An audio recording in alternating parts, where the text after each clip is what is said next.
Bill, what have you got for us? All right, well, Jimmy, I've got a little thing here I picked up when I was on tour in Australia. You know, so I thought you might like this. It's a didgeridoo, and I'd like to play you the 100 greatest didgeridoo hits. Here's the first one. Who could forget this? One for lovers. Where were you when this was a hit?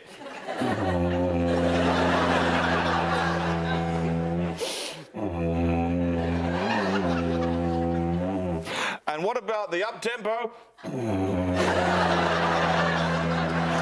And, of course, the Christmas hit. There you go. Thanks very much. So, John, Josh, you're hipsters. You're cool, young dudes. How will you cope against the experience, the wisdom of Sean and Bill? My tactic is to get 9-letter words that these two won't have heard of, like retweeted. Hey, hold on. I know all about that. I tweet. Do you? I'm on the Twitter. I'm the Twitterati. You should be ashamed of yourself. Why?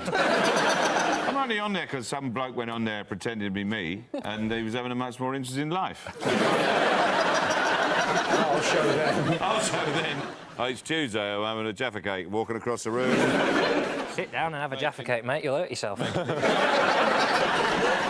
Now, Sean, you and Bill, you're old friends. Do you think that's going to help this evening?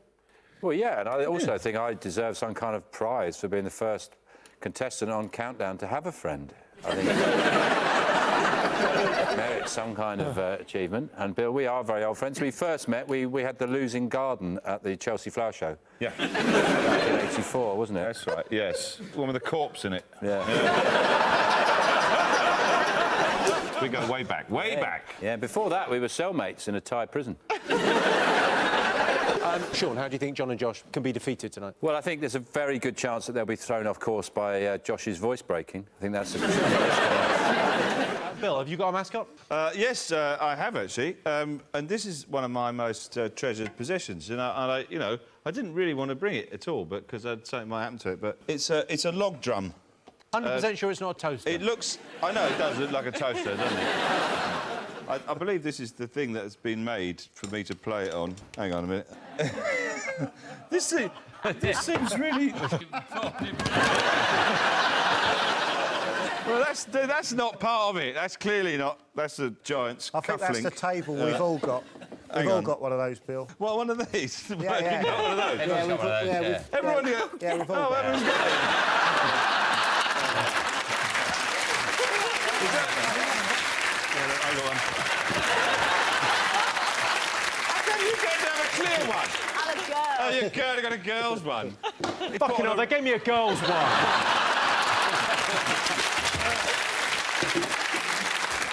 You can now see a little bit more of it there, right? How's that? You can see that? Oh, OK, yeah, it's got a pleasing... But to make it more interesting, perhaps I'll play it blindfold. Right?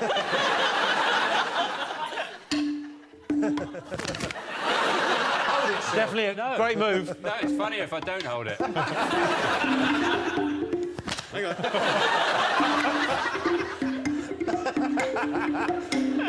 It's like craft work.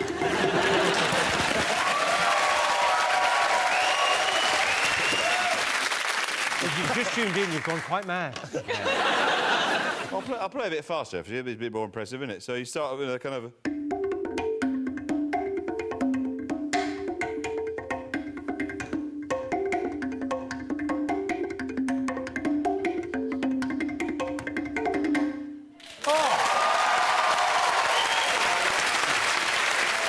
Here some correspondence I had with the AA, the Automobile Association, not the, yeah. And they, I didn't renew my membership because I didn't have a car, so it seemed pointless. But they wrote to me with an increasingly more sort of threatening tone. Right. And the first letter was very sort of like jokey. So it said, "Dear Mr. Bailey, it seems you've chosen not to renew your AA membership. I assume this must be an oversight. I look forward to hearing from you." And then the next one was a little bit more. There's a little bit of a threat. It was, "Dear Mr. Bailey, I'm very concerned that I've not heard from you about your AA membership, which is about to lapse. Can you contact us ASAP, as you will soon have no cover and be vulnerable, like a hermit crab, soft and easy pickings for predators without its protective shell. And then the last one, they really went to town. Dear Mr. Bailey, I'm shocked that you would be reckless enough to leave the warm embrace of the AA and strike out into the unknown, a cold and unforgiving place beyond our reach, where your future is at best uncertain, at worst a living nightmare. By leaving the AA, you have placed you and your family in mortal danger. You have set the countdown on a ticking time bomb of despair. Picture the scene. A stormy night, a late model Renault Kangoo with a malfunctioning distributor cap. On the verge of the B3116, just where it joins the A39. Terror stalks the verge. That stricken vehicle is yours. The terrified driver, you. In your panic, you clutch the one lifeline out of this Dantean circle of hell. Your only hope, the AA. But then you remember, you've cancelled the membership. You collapse on the verge. Weeping, crying the bitter tears of regret, shouting, why? Why did I forsake them to die here alone? Please let me know if you reconsider.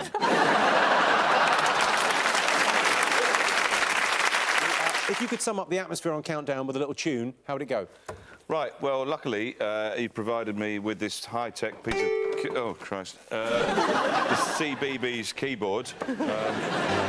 Because I think that, you know, the tune... That's kind of quite... You know, you're right, it is a bit... It's tension, isn't it? It's a bit tense. Nerve-wracking. So, in that last bit...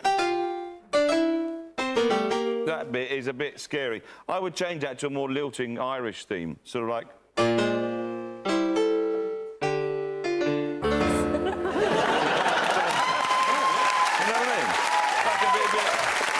What I have for you, Jimmy, is one of my favourite books. There's an instructive element to this show, so I thought I'd bring on something to try and, you know, educate. This is a phrase book called Practical Dialogues, where they're not actually practical in any way. It's an Indonesian to English prose book, and they're not at all helpful. Really, I'll give an example. These are not the sort of phrases, you know, like phrases. If you go somewhere, you're like, is there a restaurant near here, or could you direct me to a bar?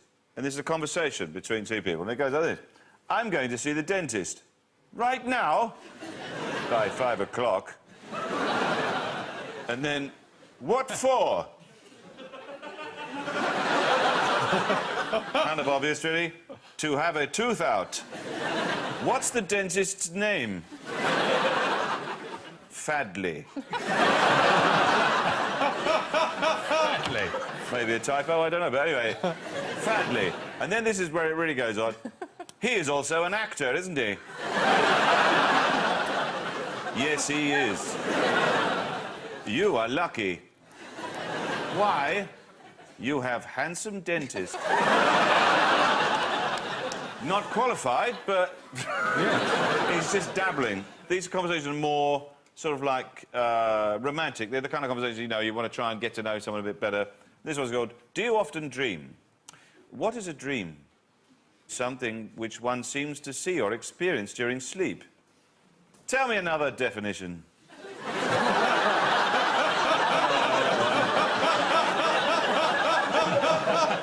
Heard that one loads of times.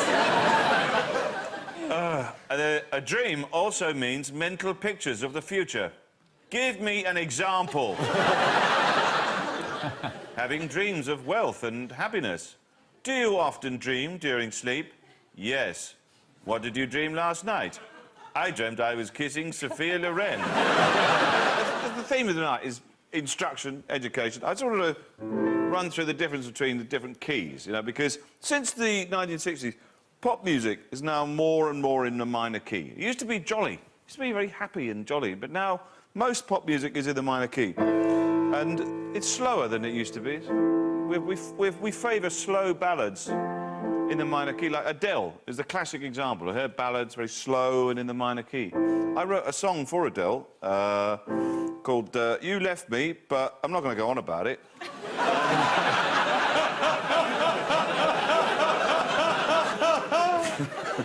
He goes, I met you down on the street, and you said that there was someone you were on your way to meet, and I knew it couldn't be me because I was the one that was there.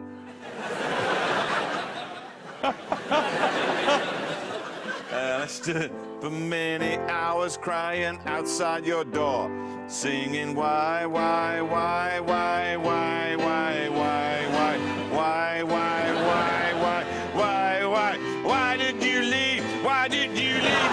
Why did you leave me? Oi! Why did you leave me? You slag! But I'm not gonna go on about it. The earliest record of twat is someone saying to his wife, "Give not male names to such things as thine, but I think thou hast two twats, O wife of mine."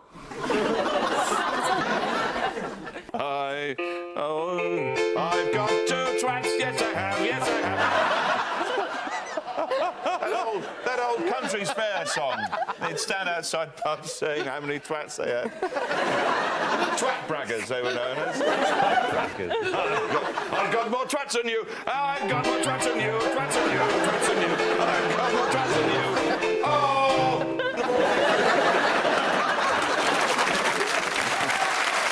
So I'm really nervous. I'm a bit of a Bill Bailey stalker tonight, so I just want to get it out there early, but I've seen him like 5 or 6 times live, and I'm just a bit nervous tonight.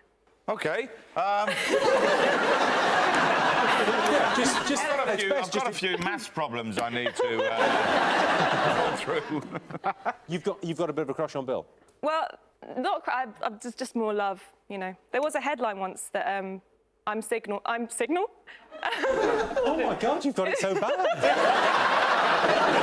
What is your secret, Bill? What's going on? It's just two twats.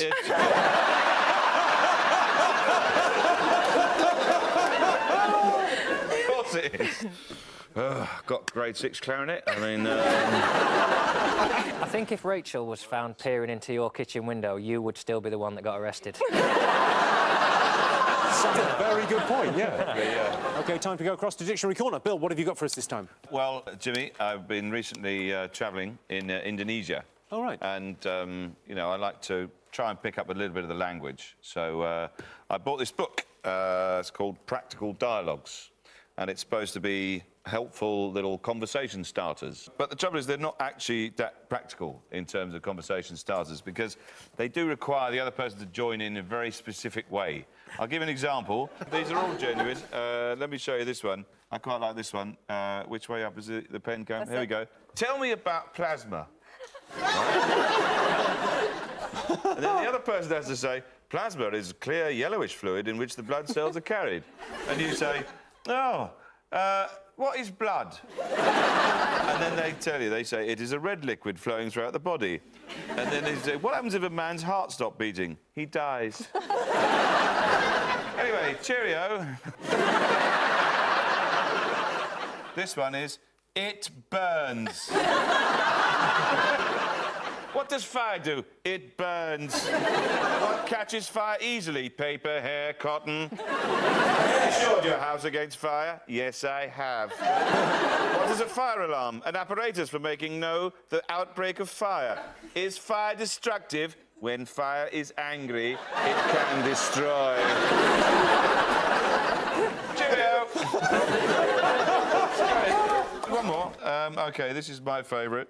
This is one about smuggling. This is great. Well, check this out. Hang on. Is smuggling forbidden? See, I think this conversation is about someone who's thinking about smuggling and is just chatting to someone on a bus to hope that they know. Is smuggling forbidden? Yes, it is. Why?